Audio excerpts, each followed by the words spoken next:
আজকে চিকেন রান্না করব খুব কম সময়ের মধ্যে। এখানে আমি 500 গ্রামের মতো চিকেন নিয়ে নিয়েছি। এখানে দিয়েছি একটু হলদি পাউডার আর একটা পেঁয়াজ পেস্ট করে দিয়েছি।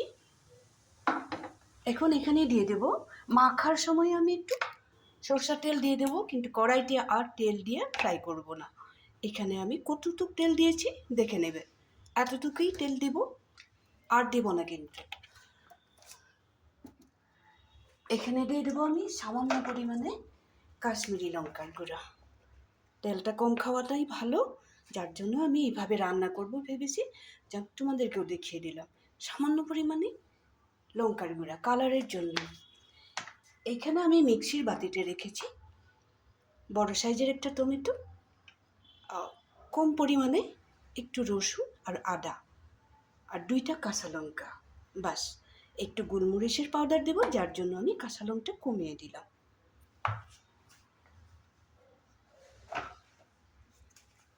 তেল যাবে না তো, যার জন্য মশলাও খুব কম দিব।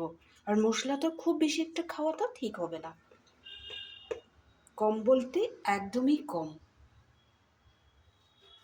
গোলমরিচের পাউডার দিয়ে দিলাম। এখন আমি মিক্সির বাটিতে যে জিনিসগুলো কেটে রেখেছি, টমেটো, রসুন, আদা, 2টা কাঁচা লঙ্কা, আরেকটা গোটা পেঁয়াজ কেটে রেখেছি, পাতলা স্লাইস করে রেখেছি, এইটাকেও এখানে দিয়ে দেবো। এখন আমি খুব মিহি একটা পেস্ট বানিয়ে নেব। মিহি একটা পেস্ট বানিয়ে নিলাম, এখন এটাও এখানে দিয়ে দেব।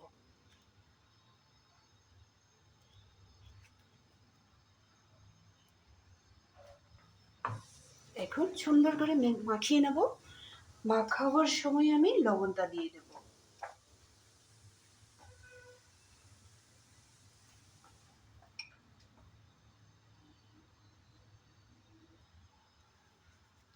এখানে 2-3টা তেজপাতা দিয়ে দেব।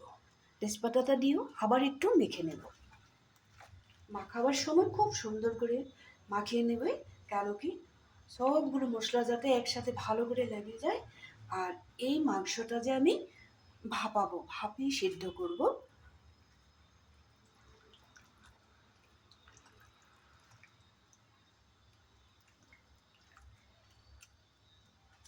একটু সময় রেস্টে রেখে দেব।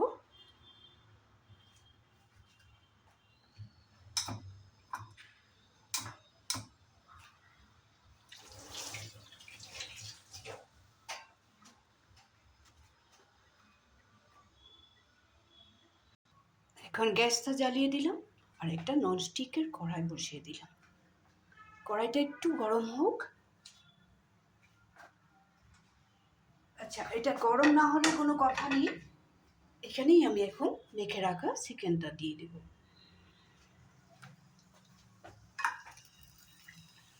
এই সময়টাতে গ্যাসের স্টিমটা একদম বাড়িয়ে রাখবে, একটুকু কমাবে না, কারণ কড়াইটা গরম না হওয়ার আগে আমি চিকেনটা দিয়ে দিয়েছি, যার জন্য। এখানে কিন্তু তেল ব্যবহার করলাম না, তেলটা আমি মাখার সময় দিয়েছিলাম। তোমরাও এভাবে মাখা যত পারো কম দিবে, আর সরষের তেলটাই ব্যবহার করবে।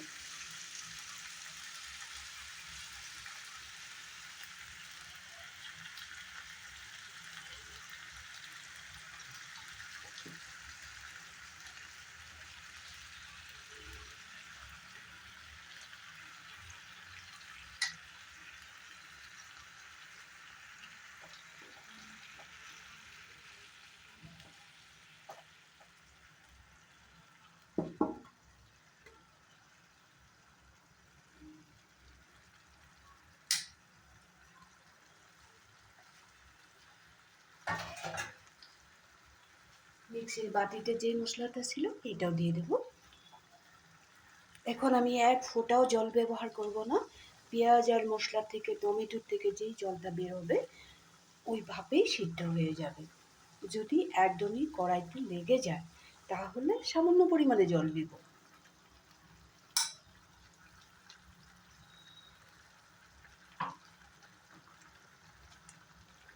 ঢাকনাটার মধ্যেও অনেকটা মশলা লেগে আছে, এটাকেও দিয়ে দেব।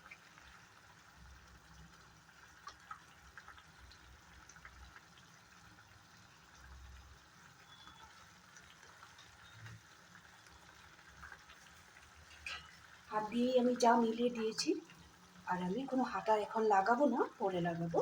এখন আমি ঢেকে রাখবো।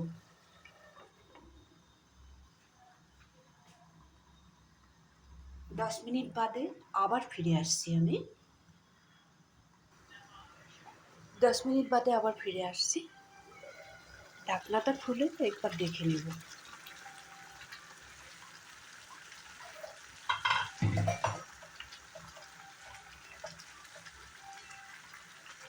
এখন এখানে একটু কসুরি মেথি পাতা দিয়ে দেব।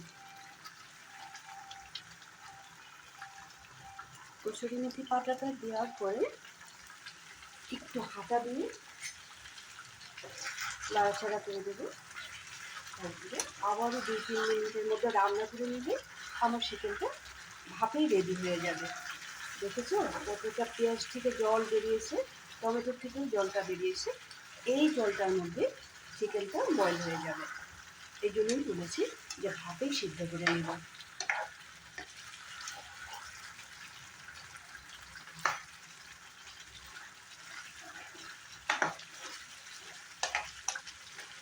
এখন অবধি জলের কোনো দরকারই পড়ে নাই, এইভাবেই ভাপে সিদ্ধ হবে। এই সময়টাতে আমি আরেকটা জিনিসও দিয়ে দেবো, সামান্য পরিমাণে এলাচের পাউডার।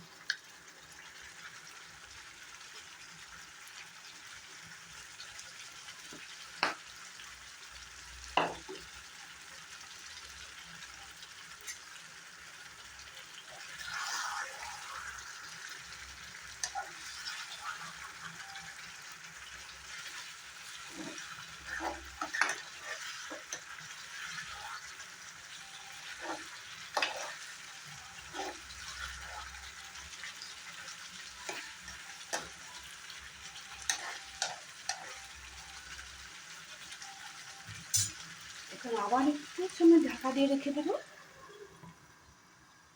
আর বেশি সময় লাগবে না, চিকেনটা আমার রেডি হয়ে যাবে।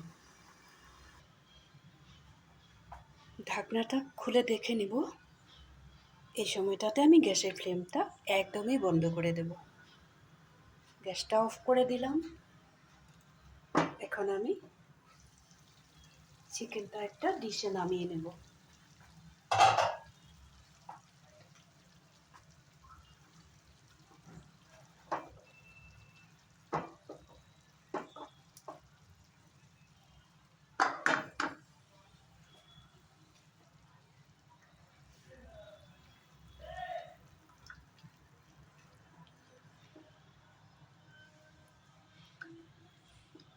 তেল না দিয়ে ভাপেই রান্না করে নিলাম চিকেনটা।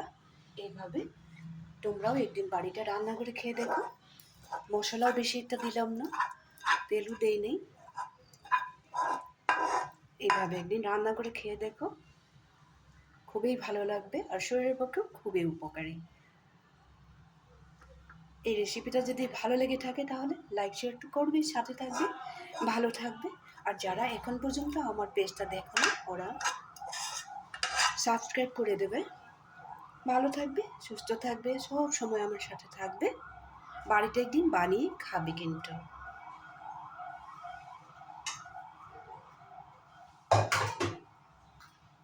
তাহলে আজকের জন্য রাখি।